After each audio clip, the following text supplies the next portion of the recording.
It's the Craggy Rugby podcast. It's the midweek edition prior to the Leinster home game in the second round of the Rainbow Cup. And on this week's call, we've got Mackenzie from the Galway Advertiser, sports editor, and also the Connacht rugby correspondent for the Irish Times. Good evening. And Danny Deegan. How's it going?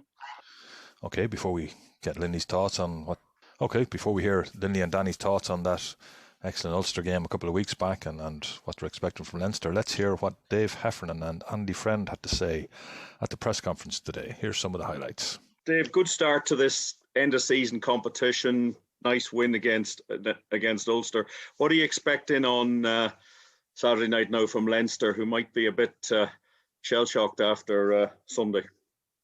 Look, every game against Leinster is going to be a huge, huge challenge.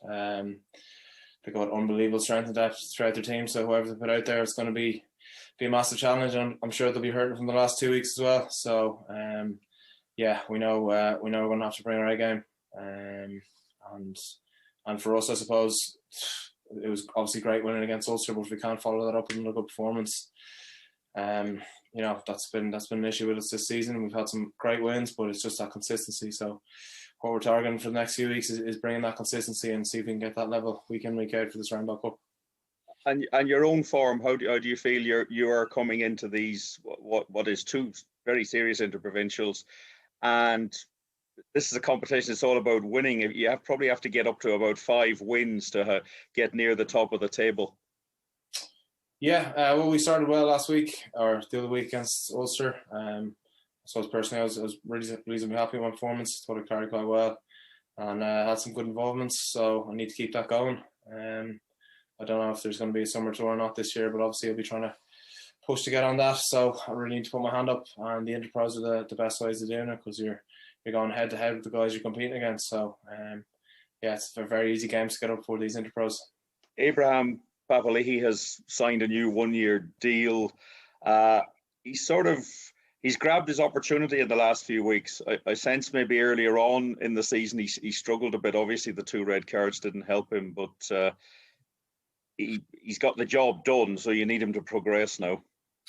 Yeah, I've seen enormous growth in the last couple of months for him, and prior to that, as we know, he had about 3 weeks on the sideline, then about 5 weeks on the sideline, so 8 weeks in total.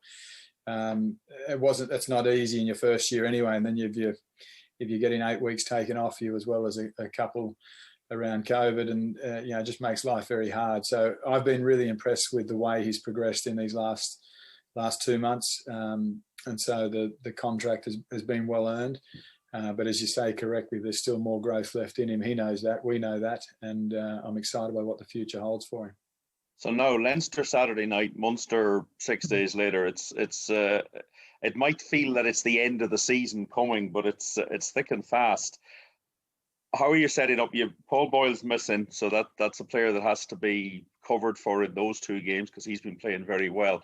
What are you looking for on Saturday from Connacht? Yeah, well, probably not too dissimilar to what we showed at the RDS back in December. We talked about it all week this week. We were the first Connacht team to win there at the RDS. It doesn't happen very often up in Dublin, but never previously at the RDS. So that's a nice feather to have in the cap. But having done that, you now know what's coming. You now know that you've got a Leinster who we knocked off up there. They've just lost their last 2. They're a very proud club. They're coming down here to make sure that that losing streak is snapped. So we know exactly what's going to be coming. It's going to be 23 men in blue, which 23 we don't know yet, but we know that we're going to have to be right up for that fight in order to try and steal another win. So that's our intention. Won't be too different to what you saw at the RDS in December. We brought great intent and line speed, and I thought our physicality was good, and I thought our game smarts, our game management was very good. So our intention is to try and replicate that and try and get another win. And of course, you can get the full press conference audio on our Patreon page, patreon.com/CraggyRugby, if you want to hear all the things that they had to say at the press conference today. So Linley, I think they're still pretty pleased about that excellent win up in Belfast. I think that makes it 3 away wins out of 4 against Ulster, if you include the victory in the Aviva Stadium last August. Yeah, it's certainly another step in the right direction, isn't it?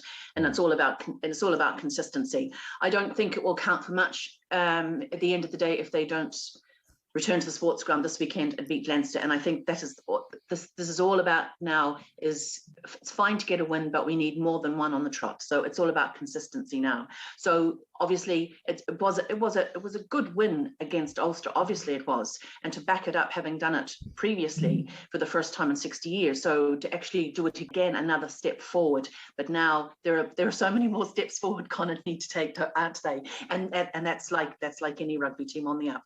It certainly is, and Danny, what did you have anything in particular stats wise that came out of that, or your general thoughts about getting that victory? Certainly, we're big fans of the captain's challenge at this stage. Yeah, definitely. One that we did slate before the game. I don't think we'll be giving it such a hard time the next time. But one thing I found very interesting is a lot of people talking about Connacht's defence, how that it looked better. Connacht still missed 23 tackles. That's more than a number of games over this season. So it's still quite a lot of tackles. But I think the big thing was the aggression in it, aggression and line speed. So hopefully they can keep that going forward into this week. Yeah, they'll certainly need it. And before we get talking about this week, of course, we've had 3 pieces of news now, as it turns out, because Abraham Papali'i has signed a 1-year extension, and he had a pretty good game against Ulster. Even in the 30 minutes that he was on there, made a huge difference when he came on the field, and let's hope we see a lot more of that. And then we got the signing of Mack Hansen. Danny, what can you tell us about Mack Hansen? Mack Hansen is a player that plays right through the back line. He's playing for the Brumbies currently. Before coming up to us, he's played 9 games this season, 4 of which have been off the bench. All 4 of those coming after it was announced that he's coming to us. So I guess that's the way it goes. But he's played. I think he mainly played fullback for the Australian under-20s. Right. But I do know he can play in a number of positions. He started on the wing for the Brumbies 5 times this season. Okay, and he's played at 10 a couple of occasions. He's come off the bench and played at 10, and I believe he was on the verge of being called up to the Australian squad before the announcement was made that he was heading up to Ireland. So he looks as though he could be a cracking signing. Have you heard anything about him, Linley? Well, I do know that his name is actually Mackenzie, so that's one very important piece of information. What have I heard about him? Obviously, I think Andy Friend obviously has good knowledge of this lad, and he's obviously had his eye on him for a while as a potential recruit. He's obviously a very talented footballer. One gets the impression he was he in the Irish, the Australian schoolboys side as well. So I think he has pedigree, and I think he will probably slot quite easily into Andy Friend's setup. I think there's probably a hope that possibly he can step into the shoes if. Sometimes maybe possibly for Jack Carty. We've seen that, Tom Daly had to take over the kicking duties or took over the kicking duties on the last occasion. We have now another alternative. I think he's going to be a nice addition to, hopefully he will be a great addition, what is shaping up to be a strong backline with some very interesting players who have both speed and defensive skills. And I think it offers more more options in the back line. Yeah. Just before we move off, it's a guy that he would have come against at the weekend, but I feel like this is nearly a direct replacement for Kyle Godwin. Similar kind of style that he can play anywhere. A guy that he's just so talented that he can play anywhere and is good enough to play anywhere. Right. Well, I just hope that they hang on to him a little bit longer, as they maybe should have with Kyle Godwin. Well, I suppose the fact that he's Irish qualified is a major. That's very important. Yeah, I think that'll be a big part of that. So that's good news. And then the last piece of news, of course, was the new forwards coach in Dewald Senekal, who was coaching. I think he coached just after Bernard Jackman had been in Grenoble and got them promoted. I think, I don't know much about him obviously at all, but I think as Andy Fred said, it adds a new dynamic to the coaching setup. You have Australians, you've still got your Irish lads, and now you have a South African, and there's nothing wrong with having an international coaching setup in this day and age. So it will be interesting to see the difference that he brings, to the pack, particularly, having had, Jimmy there for so long, who's done such a fantastic job and knows all the players. It's sometimes when you see someone new who comes in, he sees things through slightly different eyes, and it's always good to have a little bit of a change. It certainly is, and he's quite young too at 40, so could be on a big learning curve for himself, looking to spread his knowledge. He's been in France for 9 years, speaks fluent French, speaks fluent English, apparently speaks Afrikaans. I think it's Spanish is his fourth language. There was 4 languages in there, so this is pretty clever guy. So hopefully we'll see some clever stuff from the pack.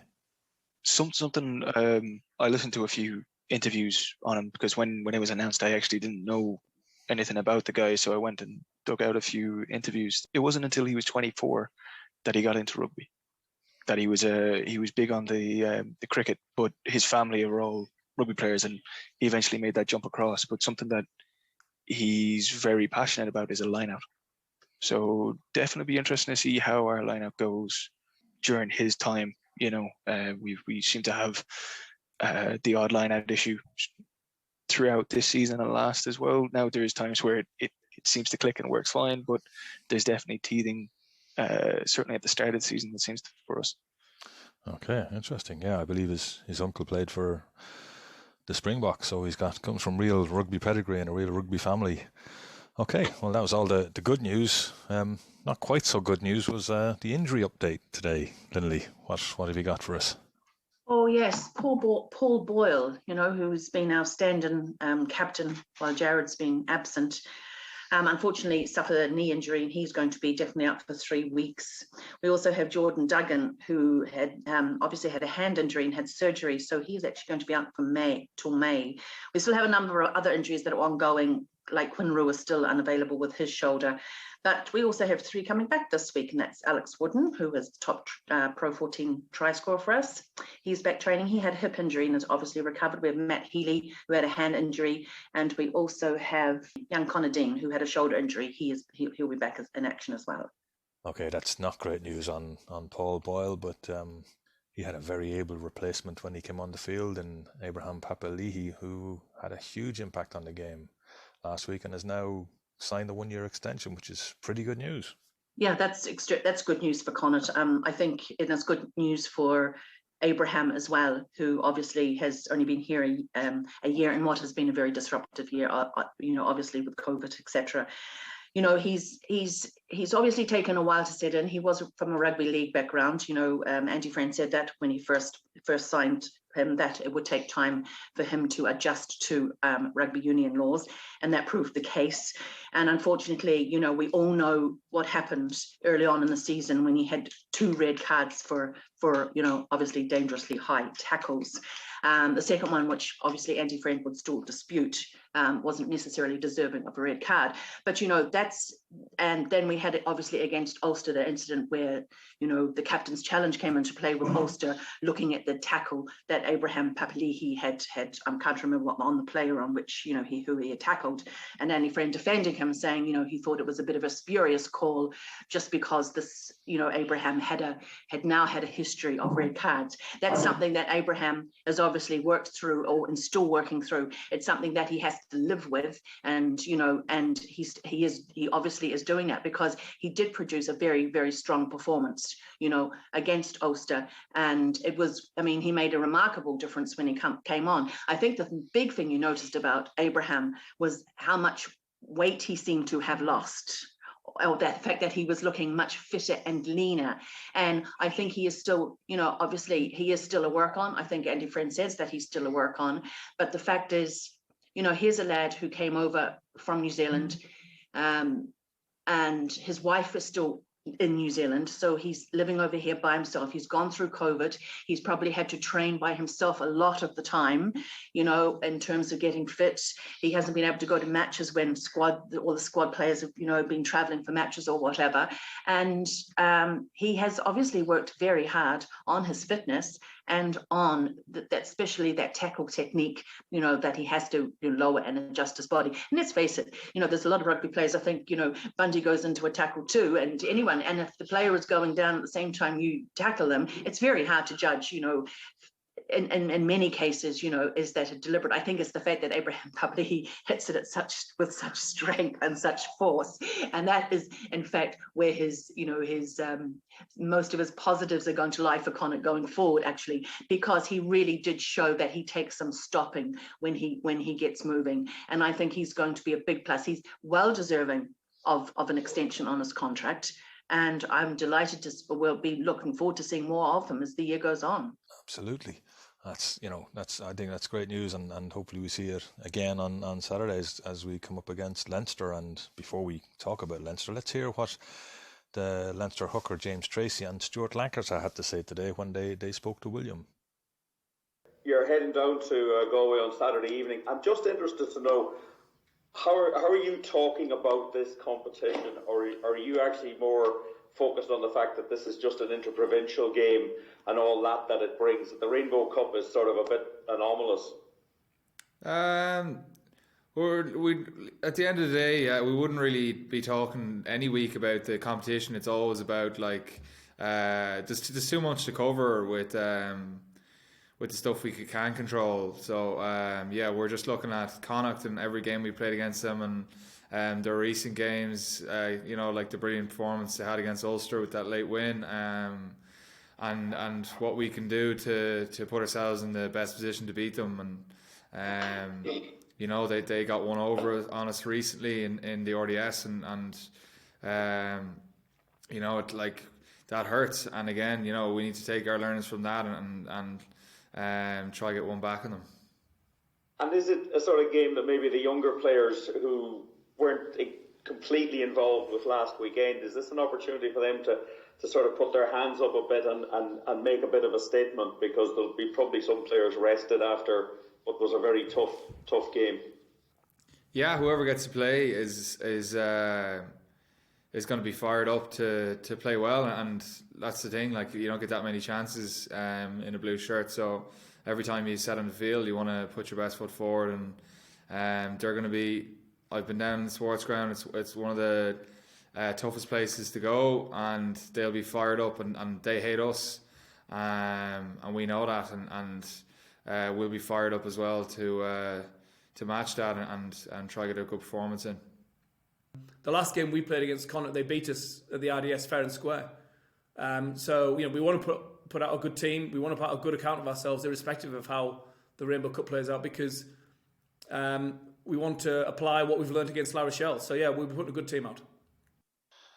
Okay, so they're taking a very strong team up with them because they want to win, and according to James Tracey, we hate them, which is kind of very strong words to be saying in a build-up to a match. Maybe they're trying to get themselves up for this, but they don't want to lose 3 in a row.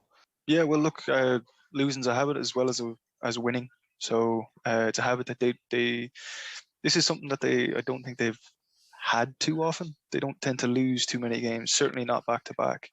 They certainly won't want to lose to us. I still think that there's something about John Muldoon kicking that penalty a few years back, or the conversion, that still sticks in the craw of a few of them, and look, if they're going to come down, I want them at their best. I want us to be able to challenge ourselves against the best. That's the whole thing. And then listening to an interview that Paul Boyle did a few weeks back, it was on the Master of None. Definitely worth going and checking out. Just when he was talking about having the underdog tag, he wants to lose that. So I think they really need to put in a big performance against Leinster, especially if they bring a strong side.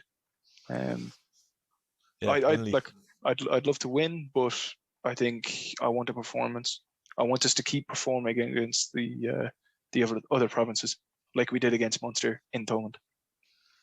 Yeah, Linley, we've performed very well away from home. We've beaten Leinster away, Ulster away, and had a really good crack at Munster away, but haven't managed to win at home against those two teams. And are we going to break our duck in the home games against? Our fortunes have kind of flipped, haven't they? Yes, exactly. Season. Yes. Look, bring it on. And I'm sure that's the way that, Connacht are going to go. Bring them on. Look, bring their best team down, because you can only measure yourself against their best team sometimes. It's very often what happens is Leinster might bring a few of their second string or their younger players down, and there's an attitude that for some reason they always seem to win, and it's like even our juniors can put up this performance, and sometimes I think Connacht just maybe it's a psychological thing that maybe they just don't produce against Leinster as often as they could. I'm not really sure of the reason for it, but this is a growing team, a real maturing team with some, let's face it, a couple of years ago, the likes of the Paul Boyles and, people like, Alex Wooden, they weren't around, or, a lot of these players, they're only growing into their positions now and maturing. And I think that no matter what teams are put out, I'm sure Connacht will put out the best available team it has, who they believe will do the job. I think it will be a fiercely competitive match.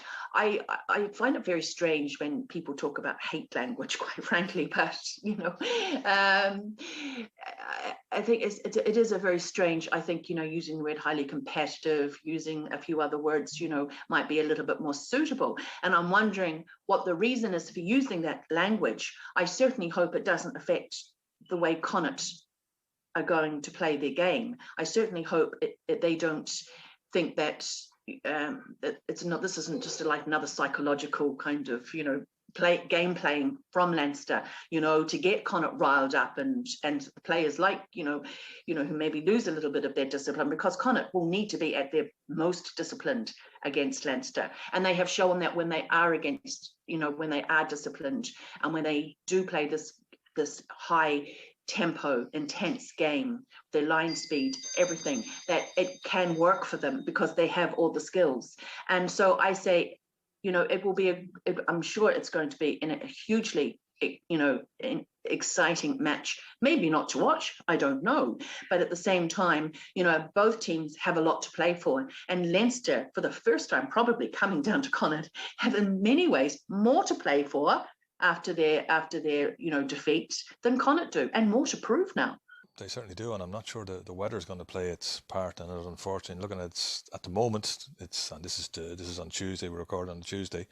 At the moment, they're talking about 25 kilometre-hour winds, easterly winds, with 100% chance of rain.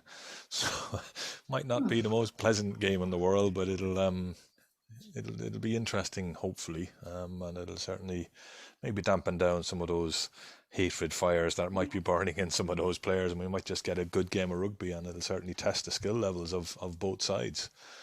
We've got this Rainbow Cup, or Rainbow Cup Northern Hemisphere, still to play for. A strange league format for a cup, but there you go. I don't even know what the scores were in the Southern Hemisphere games at the weekend. I didn't pay any attention to it.